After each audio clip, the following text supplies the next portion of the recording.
আলহামদুলিল্লাহ, সুবহানাল্লাহ, সুবহানাল্লাহ। অনেক তাৎপর্য, অনেক ফজিলত রয়েছে।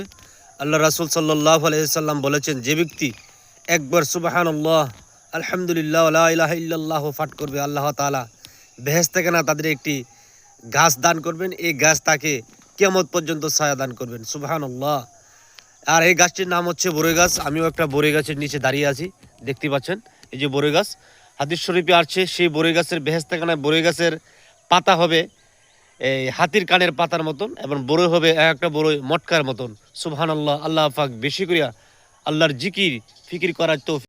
আলহামদুলিল্লাহ, সুবহানাল্লাহ, সুবহানাল্লাহ। অনেক তাৎপর্য, অনেক ফজিলত রয়েছে। আল্লাহ রাসূল সাল্লাল্লাহু আলাইহি সাল্লাম বলেছেন, যে ব্যক্তি একবার সুবহানাল্লাহ, আলহামদুলিল্লাহ, লা ইলাহা ইল্লাল্লাহ পাঠ করবে, আল্লাহ তাআলা বেহেশত থেকে না তাদের একটি গাছ দান করবেন। এই গাছ তাকে কিয়ামত পর্যন্ত ছায়া দান করবেন। সুবহানাল্লাহ।